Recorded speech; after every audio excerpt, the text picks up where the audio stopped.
Senhoras, senhores acadêmicos, senhoras e senhores que nos assistem aqui ou pelo nosso site da Academia, encerramos hoje o ciclo Teledramaturgia, Reinvenção de um Gênero, trazendo aqui o João Emanuel, que é um dos... Para você ver a coincidência, quer dizer, eu, antes de qualquer coisa, eu quero dar os parabéns a ele, porque a sua última novela, eu acho que a última, né, João? Teve 2 indicações ontem da Academia Internacional de Artes e Ciências, né, para o Emmy, que é uma espécie de Oscar, né, da televisão. Portanto, João, meus parabéns, sabe, a você. Obrigado, Joanir. Obrigadíssimo.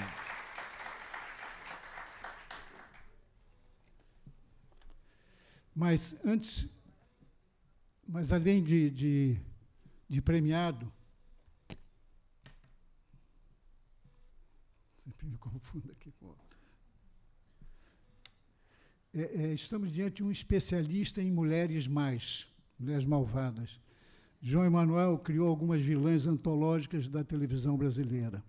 Em todas as suas novelas, nos deparamos com uma loira fatal nascida para infernizar a vida dos protagonistas da trama.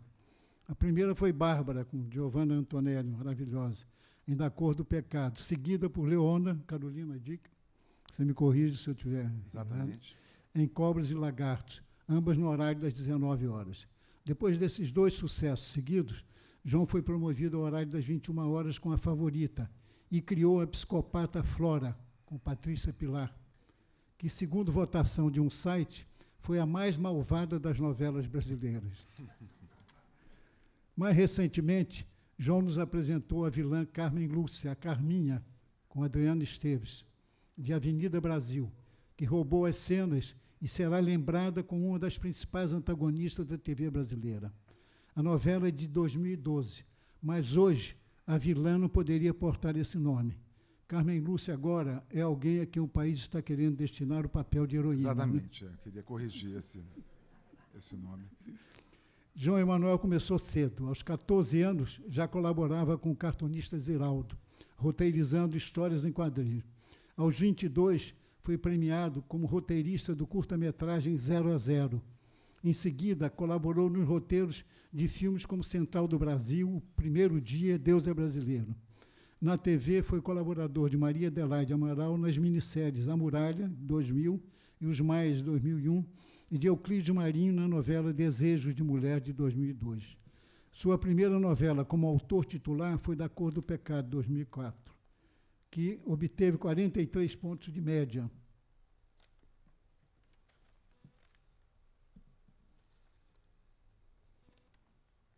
E era das 21 horas, né? Quer dizer, era uma audiência digna das 21 horas. É uma audiência enorme na época. Né? E neste horário, A Favorita teve 197 capítulos e uma audiência de 40 pontos de média. No entanto, a consagração definitiva de João Emanuel veio mesmo em 2012, com Avenida Brasil, que monopolizou o país de tal maneira que a revista Época elegeu o autor como um dos 100 brasileiros mais influentes do ano. De fato, a Avenida Brasil, em 6 meses, teve seus direitos de exibição licenciados para 106 países. Hoje são 150. E foi traduzida em 19 línguas, incluindo árabe, grego, russo e francês. Por isso, a revista de negócios americana, Forbes, classificou-a como a novela mais rentável da história. Para a teledramaturgia nacional, porém, mais importante foi o fato de o trabalho de João Emanuel Carneiro ser considerado uma revolução na estrutura narrativa do gênero no Brasil. Com vocês, João Emanuel, o rico, milionário autor de...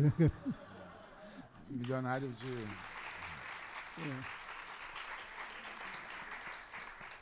Você não ficou rico, não? Joanira, você que é rico de elogios para mim. Lindos elogios, maravilhosos elogios. Mas, assim, escutando o que você disse, minhas louras podem ser terríveis, mas eu sou uma boa pessoa, justamente porque eu acho que você exerce esse lado da imaginação para você exorcizar todos os seus fantasmas e maldades. Aí você concentra eles ali, né, e guarda o que é bom para você. Bom, uma grande honra para mim estar aqui hoje, na academia.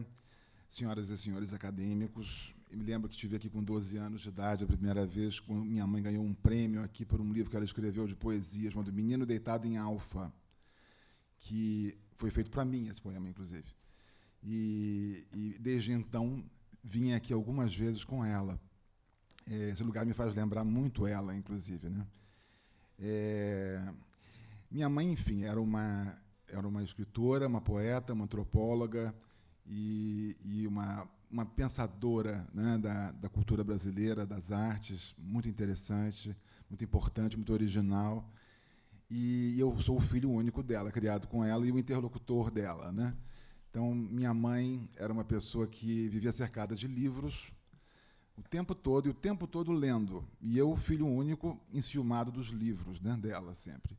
E odiava aqueles livros e não lia nada, inclusive, porque não queria jamais pegar aqueles livros. Tanto que uma vez eu queimei um livro que ela estava lendo, era Sobrados e Mucambos, eu acho, do Gilberto Freire, que quando ela foi para a cozinha, eu botei fogo na pia desse livro.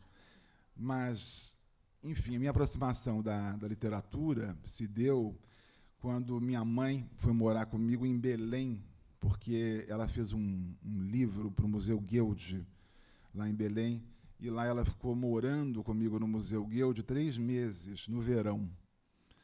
E eu nunca fui uma pessoa que gostasse de calor. E o único lugar que tinha ar-condicionado no Museu Guild era a biblioteca. Então, ali eu comecei a ler bastante, e a partir dali eu o gosto pela leitura e por escrever algumas coisas também. Eu comecei fazendo histórias em quadrinhos, roteiros de histórias em quadrinhos, e vendia esses roteiros para a firma do Ziraldo, que eu estudava no Colégio São Vicente de Paulo, ali na Cosme Velho, e a firma do Ziraldo era ali perto. Então, eu comecei vendendo esses roteiros, porque eu fazia histórias para o Menino Maluquinho e Pererê, quando eu tinha uns 14 anos de idade. História em quadrinho é um exercício muito interessante de condensamento, assim, de objetivo de história. Eu acho um universo que ainda me fascina. Eu adoro histórias em quadrinhos, em geral. Eu fiz o primeiro curta-metragem meu, que tem muito a ver com histórias em quadrinhos, inclusive, chamado 0 a 0. Foi um dinheiro que minha mãe me emprestou para fazer esse curta-metragem. Ele foi baratíssimo, inclusive, um curta-metragem de 16 milímetros. Ô, João, desculpe, você falou o nome da sua mãe? Lélia Coelho Frota, esqueci de falar o nome. Exatamente. Então, esse primeiro filme que eu fiz era um filme passado na praia, que eram pedaços de corpos dialogando. Então, era um rapaz e uma moça que você não via os rostos, e aí, às vezes, por exemplo, o peito dele conversava com o peito dela, as costas dele conversavam com as costas dela. E é um filme que eu fiz na época com uma equipe que eu peguei emprestada. Ninguém me acreditava muito como diretor, inclusive. Eu mandava o cameraman botar a câmera ali, ele dizia assim, não é uma boa ideia. Então ninguém me dava muito crédito como diretor. Mas esse filme foi um filme que ganhou o Festival de Gramado, em 92, e, a partir dali, eu passei a ser conhecido como uma pessoa que escrevia roteiros, que gostaram dos diálogos do filme, muitos cineastas. E me convidaram para fazer roteiros de longa-metragem. Então, nessa época, no início da década de 90, eu fiz o Central do Brasil, Deus é Brasileiro, O Primeiro Dia, eu fiz o Cristina Quer Casar, eu fiz também o Chateau, que foi lançado agora, inclusive. Eu achei um filme... É um roteiro que eu escrevi há 15 anos atrás, e fui ver no cinema agora, achei até que eu gostei dele. Estava esperando uma coisa mais estranha, até por ver uma coisa minha do passado, né? Mas... Então, eu estava no cinema, eu escrevia roteiros de cinema. Minha mãe queria que eu fosse um cineasta. O desejo dela sempre foi esse, que eu fosse um cineasta. E eu acabei indo para a televisão. Eu acabei parando na televisão, escrevendo A Muralha, com a Maria Adelaide Amaral. E gostei da experiência. Eu acho que... Minha mãe não gostaria que eu fosse para a televisão. Ela não gostava de televisão, odiava a televisão. Mas a vida nos leva para lugares que a gente não imagina, né? E a televisão veio assim para mim. Eu nunca me imaginei, na minha juventude, assim, como um autor de novela. No entanto, tornei-me um. O que eu acho ótimo. Achei uma surpresa, uma reviravolta interessante dessa trama da minha vida, né? Eu acho que, como escritor, quer dizer, tentando pensar assim como se eu fosse um crítico das coisas que eu escrevo, eu me interesso muito assim por essa zona cinza, digamos assim, essa ambiguidade bem brasileira, assim, que você não consegue dizer exatamente se uma pessoa é boa ou é má, né? Ela é condenável ou não, né? Eu acho que o brasileiro tem uma tolerância muito grande, né? De uma forma geral, quando julga alguém, né? A tal história, acho que é o Tim Maia que falou, né, Zuenir, que prostituta se apaixona no Brasil, né? O traficante se vicia, né? O cafetão ele é ciumento, né? Cafetão é ciumento e pobre é de direita, né? Eu acho que meus personagens, em geral, eu gosto quando eu tenho essa zona cinza, quando eu trabalho dentro dessa ambiguidade assim, que a gente observa muito no Brasil, né? Tem até um psicoterapeuta americano que eu conheci uma vez, que ele tenta definir a pessoa com 10 perguntas ou 5 perguntas, e pergunta, por exemplo, se ela é ateia ou se acredita em Deus, qual a orientação sexual, qual a posição política. E no Brasil eu escutava muito isso, né? Que aqui as pessoas são ateus, mas acreditam um pouco em Deus, vão à igreja, e também são de direita, ou de esquerda, mas também acreditam no capitalismo, e muitas também têm muitas orientações sexuais, né? Quer dizer, é um país que é múltiplo, né? É difícil você categorizar, é difícil você botar numa ficha assim. Eu acho que a minha contribuição da telenovela, da teledramaturgia, está muito aí. Eu acho que eu criei personagens. Sempre me interessou falar de personagens mais poliédricos, assim, mais multifacetados, mais contraditórios, enquanto a regra do folhetim é mais uma coisa mais plana, mais fixa, né? Você tem que estabelecer quem é a heroína, quem é o vilão, muito claramente, muito rapidamente, né?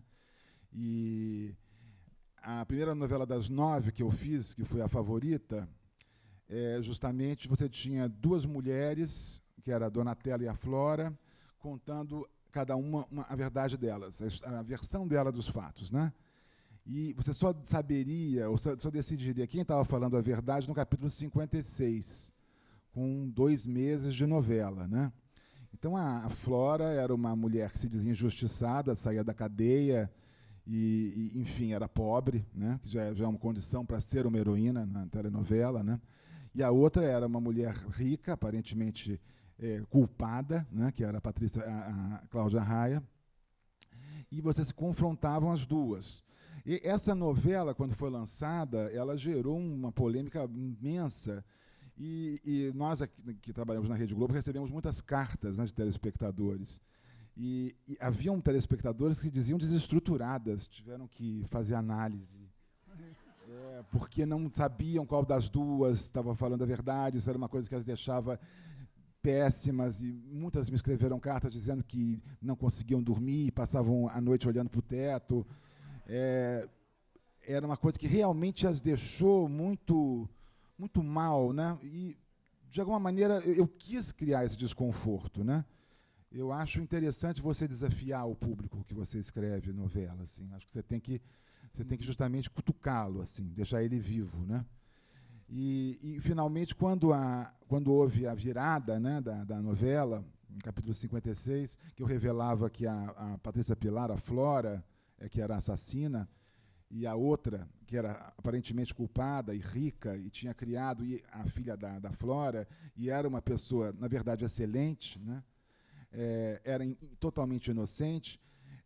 Ali, naquele momento, precisamente, houve uma revolta imensa dos telespectadores. Mas eles passaram a assistir mais a novela. A novela passou a ser um sucesso a partir daquele ponto ali. Mas eu acho que essa questão da dúvida, né, da dúvida do caráter, né, do seu julgamento das coisas, me interessa muito falar sempre disso, né? O Central do Brasil também, né? Quer dizer, a Dora, né? Que é uma ideia, a partir de uma ideia do Walter Salles, o Central do Brasil. A Dora, que era a Fernanda Montenegro, que é esse roteiro que eu fiz com ele, com o Walter Salles. A Dora, ela fazia as cartas, né? Escrevia as cartas para os analfabetos, e ela ficava com o dinheiro e não postava as cartas, né? Então, ela a princípio, era uma personalidade muito condenável, né? Aí, ela, ao decorrer do filme, ela acaba virando uma heroína e se arrependendo daquilo. Quer dizer, esse é o arco dramático da Dora, né? Eu acho também que o Foguinho, que é um outro personagem que eu fiz também na Cobras e Lagartos, que é um pouco uma Macunaíma, assim, né? Que ele era um homem sanduíche que andava na Lapa aqui, e também ele assumia a identidade de um outro para ganhar a herança do outro, que era homônimo dele, depois também virava um herói e salvava a vida desse amigo, né? Carminha também, né? Que a Carminha, mulher do Tufão, ela era uma mulher deplorável, né? Um caráter deplorável, atraía o marido com um amante dentro de casa, mas, ao mesmo tempo, também adorava o marido, né? Era um personagem muito complexa, né? E acabou virando uma personagem querida do público, com todos os seus defeitos, com todas as suas falhas de caráter, né? Virou um Mickey Mouse, a Carminha, né? O Romero Rômulo também, que é esse personagem dessa última novela que eu fiz. Minha mãe sempre quis que eu fizesse um personagem de um santo. Ela me dava para ler a história da vida dos santos, que é uma coisa que eu adoro, ler a história da vida dos santos. E o Romero Rômulo é a ideia de tentar fazer um homem, um bandido, se apaixonar pela ideia de ser um santo. Um pouco como Augusto Matraga, assim. E é isso, né? Ele também acabou virando um herói, morrendo heroicamente, apesar de, no início, ser um falso ajudante de causas sociais, né? Também eu acho que, tentando pensar eu de crítico das minhas coisas, porque eu vou escrevendo minhas coisas, eu não sou um crítico de mim mesmo, né? Pensando assim, por alto, eu vejo essa constante, assim. Talvez falar um pouco de como é que a gente pensa, como é que começa uma história, né? Ainda mais uma história, no meu caso, que é uma história que vai render, assim, tantos capítulos, né? Uma história quase infinita, né? 180 capítulos, né? Eu acho que autor de novela usa tudo o que conheceu na vida, todas as experiências pessoais, todas as histórias que contaram para a gente, todos os livros que a gente leu, todos os filmes, que cair na rede é peixe. Você vai botando ali, porque é infinito, né? E eu sou basicamente uma pessoa que fui ao cinema na minha vida. Eu acho que minha mãe era uma grande intelectual, lia o tempo todo, eu leio bastante, mas ela mais do que eu. Mas eu sou uma pessoa que viu, acredito eu, acho que sempre um filme por dia, desde que eu tenho uns 14, 15 anos, até uns 30, todo dia vi um filme. Eu acho que eu gostava de entrar no cinema sem saber que filme estava passando, geralmente, entrar de dia e sair de noite. Era uma mania que eu ainda tenho. Mas eu acho que para eu me interessar por uma história, eu tenho que sentir como se fosse uma criança que ganha um brinquedo e quebra o brinquedo e depois monta ele de novo. Eu tenho que sentir que eu estou, de alguma maneira, mexendo na essência dela, né? Eu, quando ia ao cinema, justamente, esses anos todos, eu tinha um caderninho que eu anotava os filmes que eu via e eu dava uma nota para eles, que nem um crítico. E eu escrevia, às vezes, as histórias que eu achava que tinha que terminar a história do roteiro do filme. Eu mudava a história de alguns filmes, né? E guardei esse caderninho. E, por exemplo, como é que nasceu o início da novela Avenida Brasil, né? Tem um filme do Lubitsch, do Ernest Lubitsch, que chama-se Broken Lullaby, que é um filme que eu vi nessa época que eu era cinéfilo.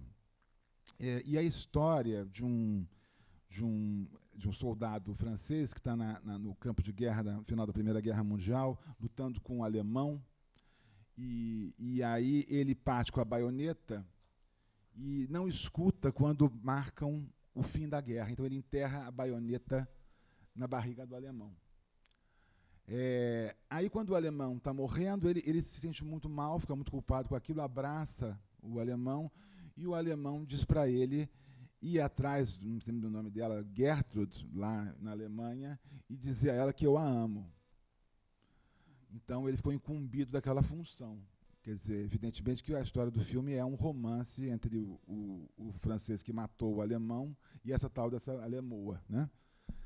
Mas eu, na época, já imaginei uma coisa diferente, que era como se, nessa passagem do filme, ele não dissesse, procure Gertrude, ele dissesse, vá lá e se vingue de mim com essa mulher, que ela destruiu minha vida, vá lá. Que é o que o Tufão faz com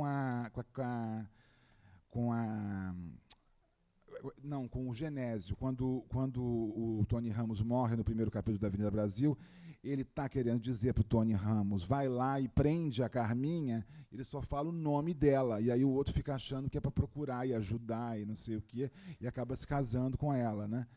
Quer dizer, de alguma maneira, minhas histórias vêm muito desse imenso período que eu via ao cinema e anotava coisas e pensava em histórias de filme, uma coisa bastante solitária, assim. Eu acho que eu sou um filho desse... Um pouco também, não me comparando, claro, mas o Quentin Tarantino também, que ele trabalhava em videoclube, né? E ele via todos os filmes possíveis, né? Ele tem muito dessa cultura em comum. Então, caí na telenovela, né? Na Rede Globo, escrevendo novelas. Fiz uma primeira novela que foi um sucesso enorme, acabei fazendo muitas outras a partir de então. O que dizer da telenovela, né? A telenovela é uma filha direta do romance do século XIX, francês, na sua maioria, né? Ela é o Machado de Assis dizia que era uma frutinha do nosso tempo, né? É uma coisa essencialmente francesa, né? Que se espalhou para o resto da Europa, do resto do mundo.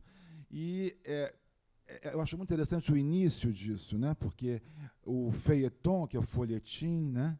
Vem da base do jornal, né? Porque essas histórias todas eram publicadas na parte de baixo do jornal do século XIX, o que aumentava muito a tiragem dos jornais, né? E inclusive, Alexandre Dumas, né? Balzac, Dostoiévski escreveram nessas bases de jornais vários romances, né? O engraçado é que começou... Quer dizer, tem um livro muito interessante que eu até recomendo a todos que leiam, da Marilise Mayer, sobre o folhetim, que ela fala desse início do folhetim do século XIX. Ela fala que já tinham tentado muita coisa, né? Anúncio, piada, receita de comida, várias coisas para aumentar a tiragem do jornal, mas o que aumentou mesmo foi a história continuada, né? A história seriada, que as pessoas ficavam comprando o jornal no dia seguinte para saber a continuação. E o grande romance dessa época, que fez um imenso sucesso, não foi os que a gente conhece hoje em dia, enfim, Alexandre Dumas, né, Balzac, que também foram publicados assim, mas um outro que muitos aqui devem conhecer, que é o Eugène Sue, com Le Mystère de Paris, né, que foi o maior sucesso de tiragem, de venda, que aumentou terrivelmente os negócios desse periódico francês, né? E o Eugène Sue, ele escrevia sobre os ricos e aristocratas e milionários, histórias rocambolescas, e ele, depois de muito sucesso, ele cansou, ele virou comunista, ele participou da Comuna de 48, né? E aí ele resolveu fazer um folhetim, Le Peuple de Paris, que era sobre os pobres. E esse foi um fracasso total. Ele saiu do negócio nesse folhetim, né? E uma coisa que falam muito das minhas novelas, sobretudo da Avenida Brasil, né, que as novelas, a telenovela, geralmente retratava a elite, né? Retratava a elite para uma classe média e para os pobres, que queriam assistir aquela vida. Tinha até uma coisa da revista Manchete, que era Como Eles Vivem. Lembra, Jania? E a Avenida Brasil, eu botei na parte central a história de suburbanos, né? Quer dizer, não era mais uma visão da elite, da vida da elite glamourizada para o resto da população, né? Eu acho que isso isso foi uma coisa também muito sentida na época. Assim. Então, de repente, as pessoas que assistem televisão não estão tão fascinadas mais com uma vida que elas não poderiam levar e estão mais interessadas na própria realidade delas, né? Que é até uma coisa positiva, se for pensar assim. Né? Então, eu acho que o Eugênio Sue não conseguiu, mas eu consegui, pelo menos.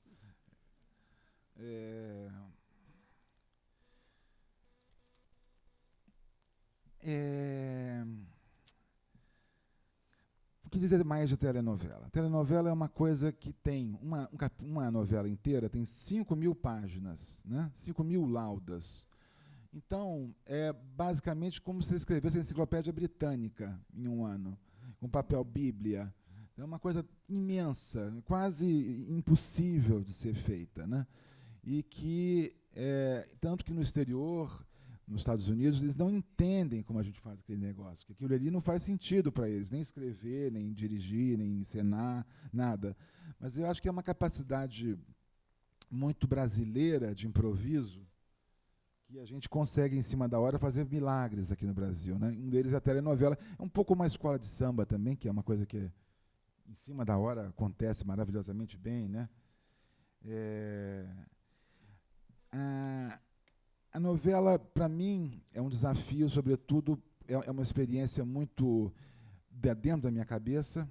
Eu tenho que criar um método de trabalho muito, muito fixo, muito duro, quase uma enfermeira alemã de mim mesmo, assim, para que eu acorde uma hora, bote uma roupa, eu tenho que botar sempre uma roupa boa, um belo sapato, para poder sentar na minha sala e escrever, senão não me levo a sério. Mas é um trabalho que vai de domingo a domingo,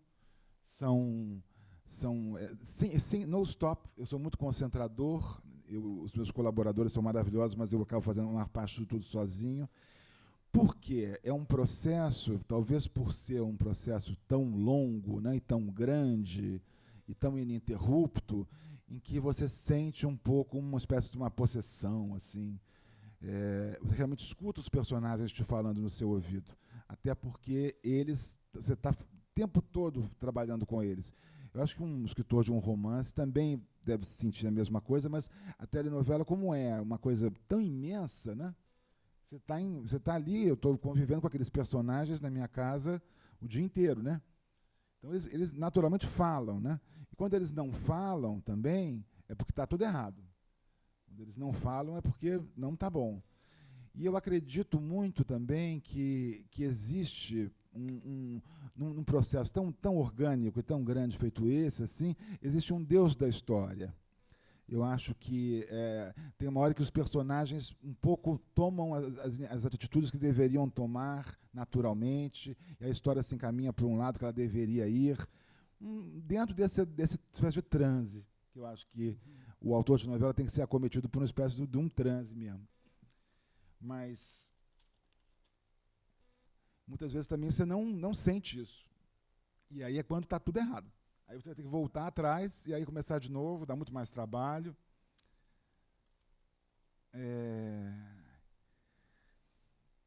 É um trabalho, como você me falou, né? É um trabalho de um imenso negócio, né? Essa novela que eu fiz foi a novela mais vendida da história do mundo, né? Mas, ao mesmo tempo, também, eu não posso fazer nunca uma história que eu não goste dela. Eu tenho que fazer uma história que eu me interesse por ela. Eu tenho que ser o primeiro espectador da história. Eu acho que não existe nunca você fazer uma coisa imaginando que alguém vai gostar se você não gosta. E o difícil da cultura de massa, ou de fazer uma coisa assim que vai para tanta gente, né? São 50 milhões de pessoas que assistem todos os dias, né? O difícil é você não perder isso de vista, você não esquecer que você tem que primeiro se agradar, não agradar o outro, né? É porque a novela em si, ela é uma coisa comercial, né? Ela começou a telenovela, né, latino-americana, que chama soap opera, né? Não sei se o Mauro Alencar falou isso, porque que chama soap opera porque era do Colgate-Palmolive, né?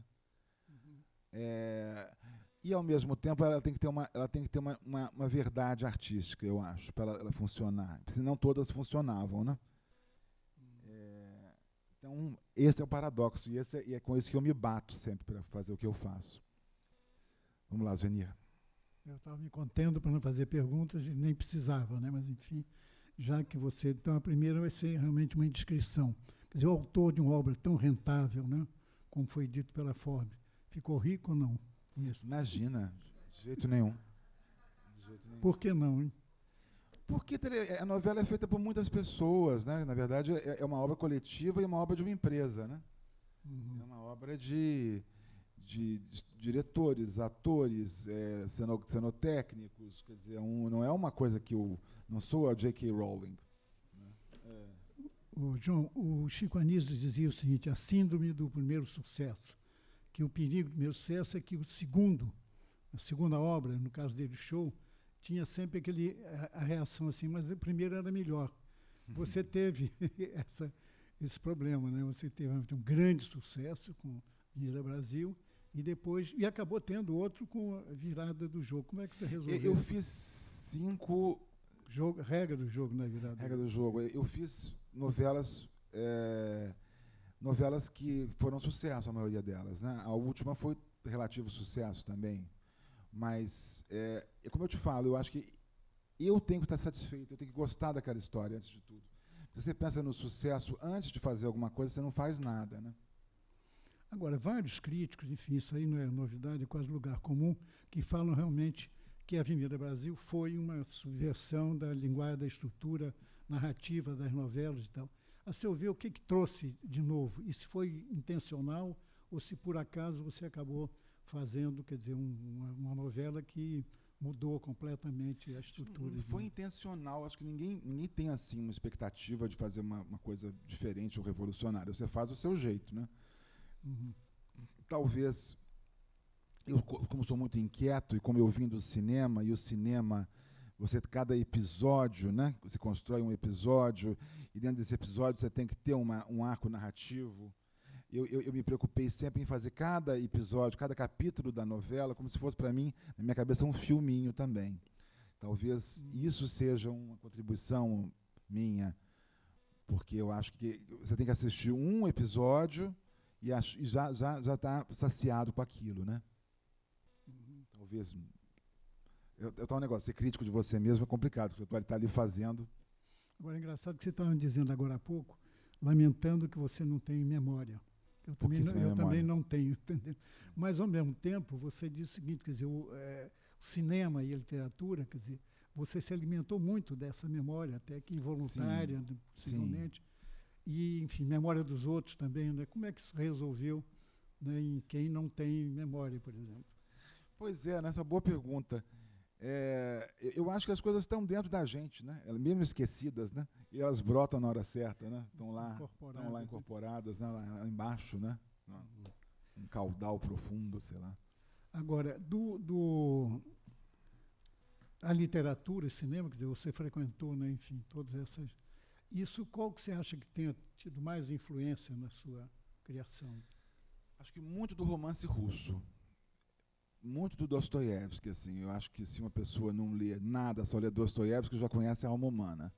Eu acho que esses personagens mais contraditórios e complexos e, ao mesmo tempo, fascínoras, adoráveis, que eu gosto de inventar, são filhos mundos da obra do Dostoiévski, assim. Agora, a Avenida Brasil, quer dizer, trouxe uma coisa que eu acho que realmente foi nova, que é o seguinte, quer dizer, quando você introduz uma linguagem nova, né, alguma informação nova, a primeira reação é de resistência a isso, né? No caso de novela, isso não pode acontecer, né? Porque você tem que fazer, né, digamos, subverter a linguagem e fazer sucesso. E foi o caso de Avenida Brasil, se eu não me engano, né? Porque a questão da telenovela, né, é uma questão que se você não tenta subverter a linguagem, se você não tenta trazer uma inovação, aquilo vai naturalmente ser fadado ao fracasso. Agora, se você também tenta ousar demais ou subverter para um lado que as pessoas não querem, também é um perigo. Quer dizer, a televisão ela tem que continuar tentando se inovar, eu acho. Que a única maneira dela sobreviver é ela tentar se inovar. Ao mesmo tempo, há um custo e há um risco, né, que deixa a barriga fria, né? Costuma-se dizer que, na verdade, o público gosta muito do vilão, né? Sim. da vilania, né, do vilão e da vilã. Como é que você explica isso? É isso mesmo? Quer dizer, os vilões fazem sucesso? Voltando lá ao folhetim, né, do século XIX, quer dizer, o vilão ele é como se fosse um coautor da história com o escritor, né? Ele conta a história junto com a gente, porque ele é o que está tendo as atitudes o tempo todo, né, folhetinescas. Agora, eu tenho a impressão de que, como Maria Clara Machado falava, né, que a criança precisa da bruxa, né? Que ela precisa da bruxa até para ela se entender e para ela poder saber quem é a fada, né? Então, eu acho que o público de televisão, sobretudo, ele é muito infantil, ele é uma criança. E ele precisa dessa bruxa, eu acho, sabe? João, a minha geração os intelectuais tinham muito preconceito contra a novela. Então tinha aquela famosa desculpa, né? Eu estava passando pela cozinha e a televisão estava ligada, né? Por isso é que eu assisti esse capítulo. Agora, isso hoje eu acho que acabou, né? Você, digamos, meio que teve esse problema em casa, né? Quer dizer, eu tive esse problema em casa. Minha mãe não gostava, não. De jeito nenhum. A televisão sempre desligada. Mas eu acho que, de uns tempos para cá também, né, a própria mídia, né, convergiu de outra maneira, porque a própria captação de imagem, por exemplo, da televisão, que há 15 anos atrás era uma coisa bem precária perto do cinema, né, hoje em dia é praticamente igual ao cinema, né? Quer dizer, em muitos sentidos houve uma convergência, assim, né? E eu acho que a própria ideia também de ver televisão hoje em dia está ameaçada por outras coisas, são a internet e tudo, que nem necessariamente são uma rejeição da telenovela. Quer dizer, o mundo hoje já passou por uma outra pergunta, eu acho que é essa, né? Mas ainda existe um preconceito muito grande contra a telenovela, que eu acho errado, porque já que é uma coisa tão importante para o Brasil, né? Tão grande, né? Você acha que a novela é literatura ou para-literatura? Eu acho que é para-literatura ótima. Eu acho. E não má literatura, né? Não má literatura, exatamente. Para-literatura. Boa para-literatura.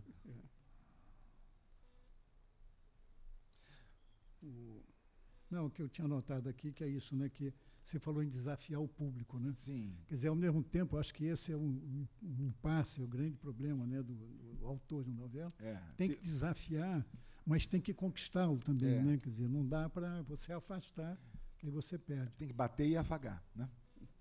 E essa coisa de ter que atender, quer dizer, acompanhar, que para mim parece impossível, né? Você escrever, né? Quer dizer, escreve um livro, tudo bem, você escreve, vê o resultado depois, acabou. E você tem que, às vezes, mudar a cada semana, ou a cada dia, ou a cada mês, o roteiro, quer dizer... Eu nunca tive que mudar, porque sempre foi sucesso. Quando não é sucesso, você tem que mudar. Graças a Deus, meu santo me protegeu. Mas, de qualquer maneira, é um processo complicado. Eu digo que um filme, você faz o filme, e você vai na festa do filme, né? A novela, você vai na festa da novela no pior momento da novela, que está estreando, aquela cobrança de audiência, está no meio daquela festa, aquela champanhe cai mal. E quando termina a novela, ninguém nem mais fala naquilo. Quer dizer, você não tem a celebração que você tem no cinema, né? Agora, como é que é o seu processo criativo, né? Essa coisa toda de ter que escrever? Você escreve diariamente ou antecipa muitos capítulos? Como é que é o seu processo? Eu sou a pessoa que sempre mais antecipou os capítulos na história das novelas. Eu inventei fazer mais antes, para não ter que fazer os tais dos 6 por semana. Porque as novelas são 6 por semana, né? Então, eu tentei fazer sempre 100 antes, para poder fazer só 80 depois. Mas e aí, você tem que fazer os 6 por semana, entende? Você pode fazer 3 por semana. Mas aí, quando há rejeição, por exemplo, de um personagem, fala muito, né, que a gente tem que mudar uma relação, porque o público não está, enfim, as pesquisas... Passei por isso pouco. O que eu tive que mudar, são 6 novelas, né? Tive que mudar, foram um ou outro personagem muito pequeno. Aí já estava escrito ali, e ali mudava um pouquinho, porque já estava para trás. Nunca tive que mudar a essência, né? Você se lembra de algum personagem que você tenha mudado assim, não vou falar radicalmente? Dos atores. Faz parte dos atores, isso não posso falar, isso é classified. Nem pensar. E como é que é a relação com o diretor? Você interfere? Não? A relação com o diretor é uma relação interessante de simbiose, assim, de entendimento, porque se você faz uma coisa que é para ser, às vezes, engraçada e o diretor não consegue entender graça naquilo, ou se você quer dar uma profundidade dramática numa cena e o diretor também não entende, você fica cego em tiroteio, né? Você precisa se afinar com o diretor. Isso é uma coisa muito importante. Nesse sentido, é um trabalho muito a quatro mãos. E há casos, né, de, enfim, conflito, quase isso. Conflitos enormes. Aí um não entende o que está falando e aí é um cabaré de cego, né? E você escolhe os atores, dá palpite? Junto com o diretor. E às vezes com a televisão, que sugere alguns atores e tudo. Mas quando eu escrevo, que eu escrevo muitos antes, né? Os tais dos 100 antes, não tem cara de ninguém, não. Não escrevo para determinados atores. Depois é que os atores entram. Que muitos autores de novela escrevem para determinados atores, né? Para mim, assim, umas carinhas lá na minha cabeça, e depois chegam os atores e aí roubam as carinhas deles, assim. Vem cá, e qual é a sua vilã preferida? Minha vilã preferida? Eu tinha prometido não fazer pergunta de jornalista, né? Mas é inevitável. Acho que a Carminha, né? A Carminha é adorável, né? A maneira dela também, né? Acho que é Carminha. Você concorda que hoje o nome não seria apropriado? Não, né? de forma nenhuma, eu teria tirado já, se fosse hoje. Não é? Porque Maria Carmen, outra coisa.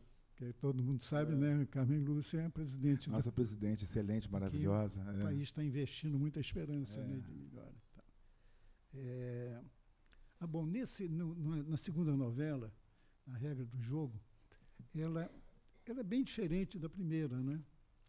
A Regra do Jogo é minha última novela das 8. Hein? A última novela minha, Regra do Jogo, está falando, né? Estou falando Regra do Jogo, eu falei Regra do Jogo, que é a última. É a última. Depois você vai falar sobre essa que você já está escrevendo, né? Que? Essa que você já está Nada escrevendo. Também, nem sobre tortura. Não, nada. Não, falar dá azar. Você tem que ter a história toda pronta para falar. Tem isso. Eu acho que o escritor não pode contar para ninguém, tem que guardar um pouquinho. Mas você teve aquele problema de como será que essa novela, A Regra do Jogo, será que eu vou conseguir o mesmo sucesso, né? Que pois é, né? Na outra novela. E deve ter tido expectativa, pelo menos, se não cobrança, expectativa do mesmo sucesso, né? Não, e é uma cobrança na rua, muito engraçado a televisão, né? Que me cobra o jornalista, me cobra o caixa do supermercado também, né? Será que essa próxima novela do senhor vai ser tão boa? Começa a ficar meio paranoico, né? Não, inclusive... Muito engraçada, né? O Cacá Diegues é que fala que depois do Bye Bye Brasil ele foi muito cobrado também. Mas é complicado fazer uma obra, né, que dá muito certo e tal. Falam muito. Você tem que continuar fazendo o que você sabe, né? Esperar que seja tudo bem. Né? Mas você é assediado até em dentista, né? Aquela história. Pois é, né? Conta essa história. A ator, né, que vai atrás de mim no dentista, consegue o telefone com a secretária do dentista, marca para ficar comigo lá na sala de espera, me dá... Isso aí tem também, né, Joaninha? Ó, já me arrancou uma boa indiscrição. Eu não queria fazer nenhuma indiscrição. Isso aqui não é uma entrevista, né? É uma conversa. Não, mas olha, eu acho que você ficou cheio de pudores para não falar muito na primeira pessoa, né? Ele ficou... Primeira pessoa... E eu falei, olha, eu já falei um pouquinho na primeira pessoa. Porque, enfim, provoquei, né? Mas eu disse, olha, isso é um depoimento, é um testemunho, quer dizer... Isso não é, né? A gente está muito mais interessado em ouvir você falar das suas novelas do que da novela dos outros, né? Porque hoje, enfim, é meio complicado falar isso assim, elogia, queima-roupa, né? Mas você é considerado aos 46 anos, não só, né, um milionário autor, como um autor que conseguiu mudar, o que é difícil em novela, sobretudo a quantidade, você mudar um pouco o rumo da novela, né? Falava-se muito na época também, eu não sei se esse é mérito seu, do diretor, da diretora, ou dos dois e tal, que era aquela coisa do diálogo, de a conversa ser realista no sentido em que as pessoas falavam ao mesmo tempo, como você fala no jantar, né? Eu acho que, assim, é uma tradição desde o Gilberto Braga, né, de tentar fazer uma coisa, uma fala mais coloquial nas novelas, menos impostada, né? Que eu continuo seguindo essa tradição e tento fazer o mais orgânico possível, né? A Mora Maltner, que foi diretora dessa última novela, ainda também se afina muito com essa visão. Ela faz uma maneira de marcar pouco os atores, para não soar impostado, né? Para ficar fluido, né? E tinha aquela coisa de, às vezes até atrapalhava um pouco, atrapalhava não, mas devia ser difícil para a direção você fazer os personagens falarem ao mesmo tempo, praticamente ao mesmo tempo. Então, não parava para falar, né? Falava como realmente junto, acontecia junto. Por isso não tinha que ter tanto corte, né? Não pode dar muito corte, cortar muito a cena. O John Cassavetes fazia assim, né? Os filmes dele, ele fazia o tempo todo sem muito corte e mais orgânico possível, né? Acho muito difícil o ator, quando imposta muito, né, fala, olá, tudo bem, aquelas coisas, né? Com licença, senhor. Eu saio completamente da cena, porque ele me tira totalmente da ficção, assim. Hoje nem o jornalismo mais usa isso mais, nem o jornalismo televisivo. Está mais informal, né? Só alguns políticos ainda falam, muito impostado, né? Isso ainda é impostado, né? E você pensa em fazer alguma novela assim, diretamente política? É claro que tem um substrato na sua novela de crítica social, de crítica política e tal. Essa última novela foi bastante política. Né? Claro que foi. Bastante política. Tanto que as pessoas ficavam procurando identificar personagens. Esse é o Cunha, o Eduardo Cunha. Né? Mas você tinha essa intenção. Olha, essa última novela, para ser muito sincero, eu até flertei um pouco com essa ideia, mas senti um peso nisso. Achei isso pesado no ar. Pesado não me meteria mais com política dessa maneira tão direta. Tem um peso de mexer com política tão claramente na novela, assim. Nem foi tão claramente que eu mexi com política, inclusive, né? Foi bem no sentido alegórico, né? Mas ainda assim eu acho. Você acha que devia ter mais? Entrevistar o Joanir. Você acha que devia ter mais política na novela? Não, o problema Essa é que próxima novela que vem no ar aí, A Lei do Amor, eu acho que vai tratar de política. Inclusive. Eu hoje acho até que não, viu? Porque eu acho que hoje a gente tem overdose de política. Tudo é política, né? Quer dizer, isso no meu tempo, nos anos 60, era até comum, né? Até o sexo era politizado, né? Erotizado e tal, porque tudo era político. Você, para dormir com alguém, você precisa saber de que lado ele estava. Não na cama, mas na ideologia. E hoje está um pouco isso, né? Quer dizer, as pessoas vão, às vezes, para o teatro, vão para o show, não sei o quê, para fazer manifestação política, né? Quer dizer. Essa novela última que eu fiz, diziam que era parecer a continuação do Jornal Nacional, né? Era um programa de 1h30. Né? Porque, às vezes, porque tinha toda a política, o Jornal Nacional, depois ainda mais, né? Parecia continuar sendo. Mas era, de qualquer maneira, não é política. Mas você não quer mesmo falar da próxima novela, não? Nada. É absolutamente, eu sei, não vou falar, porque, enfim, spoiler, né? Mas que é absolutamente inesperado, né? Como tema da sua novela, né? Não é? Nada. E como é que você chega? Boca de siri. Como é que você chega aos temas, assim, a escolha do assunto? Porque um dos problemas, por exemplo, no caso do cronista, né? E há vários aqui, é realmente o assunto, né? Tanto que o Rubem Braga dizia a falta de assunto, que foi, segundo Manuel Bandeira, era o grande tema dele, as melhores crônicas dele sobre a falta de assunto. Né? Eu escrevi crônica na Veja Rio muito tempo e era desesperador, que tinha que entregar quarta-feira, 5h, e às 3h começava a escrever sempre, uma coisa em cima da hora. Mas eu acho que a novela, ela é uma... você vai encontrando o tema quando você começa a ter várias ideias convergentes, assim, sabe? É como se fosse você começa a fazer... como se fosse um novelo mesmo, vai virando alguma coisa. Por exemplo, eu queria falar sobre subúrbio, no caso da Avenida Brasil, jogador de futebol, protagonista, que eu achava uma coisa interessante. Mas que história, né? Uma traição, uma vingança, tem esse personagem... Parece um pouco um pedacinho daquela romance que eu li quando era pequeno. Então, vai virando um puzzle que começa a se montar. Mais ou menos assim. Porque é uma história que tem que render 180 episódios. Isso né? eu não consigo imaginar. Então, é um negócio que você tem que pensar que aquilo vai render. É muito difícil uma coisa ter um fôlego assim. Então, é um tipo muito específico de história isso, né? Por isso que eu acho que assim, é muito difícil você formar autores de novela, porque você só aprende isso fazendo, não tem muito como você aprender isso numa teoria, né?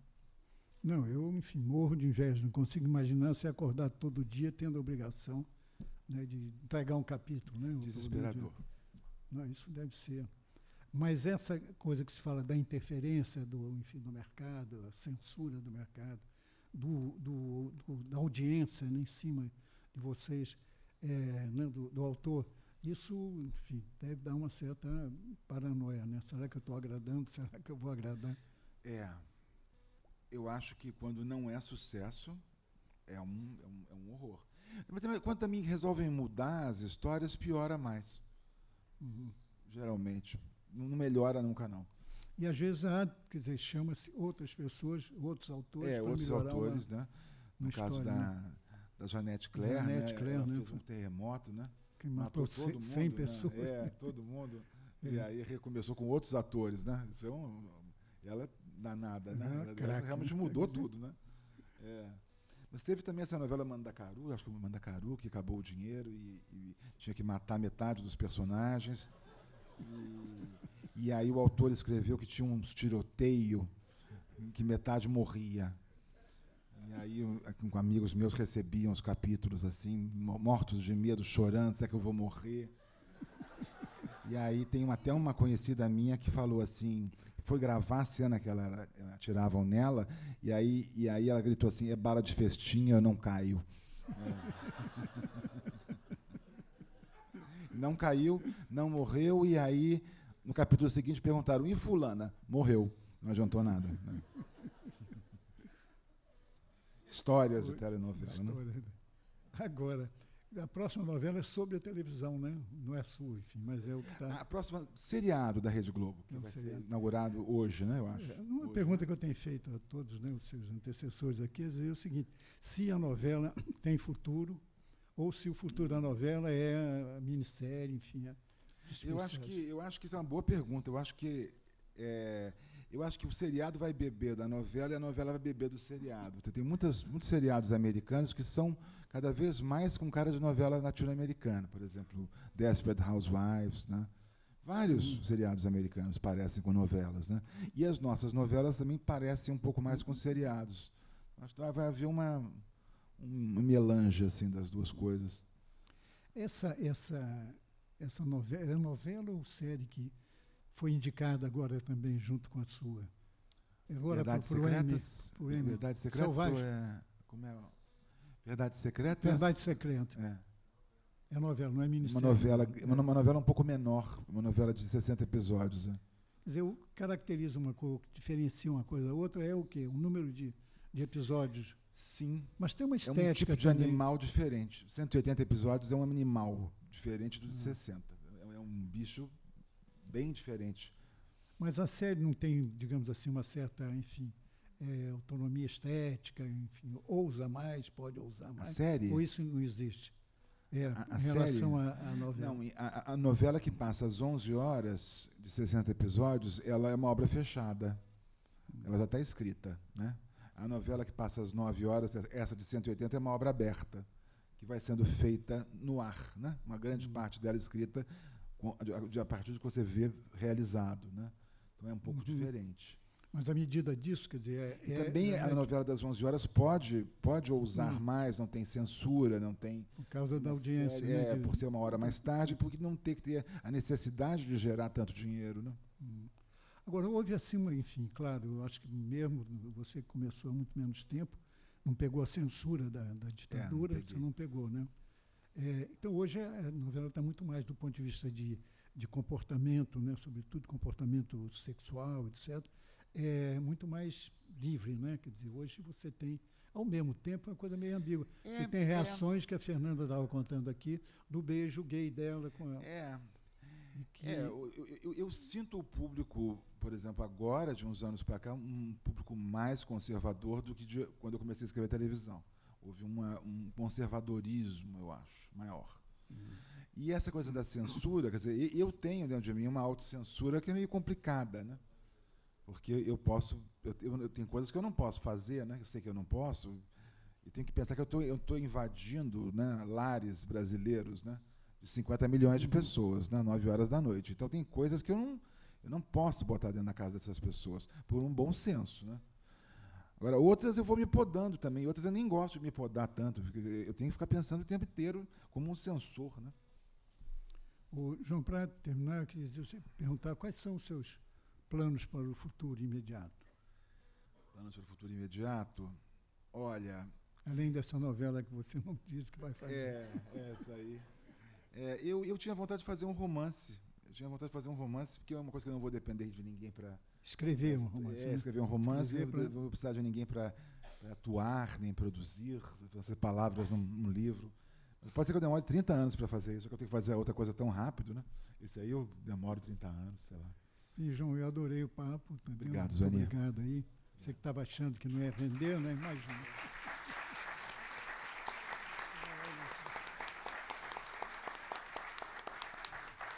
Assim, eu tenho que fazer um convite aí, que é o seguinte, que é o planejamento de políticas públicas, é a coordenação do próximo ciclo de conferência, em outubro. 1º, 4/10, Educação e Trabalho, o futuro do jovem brasileiro, com José Pastore. 11/10, Desafios para o Desenvolvimento Inclusivo, Ricardo Paes de Barros. 18/10, o papel econômico da educação em perspectiva histórica, Samuel Pessoa. 25/10, o papel da informação pública como ativo econômico, consciência social e cidadania aplicada, Paulo Rabelo de Castro. Coordenação da nossa querida Ana Maria Machado. Muito obrigado. Até a próxima.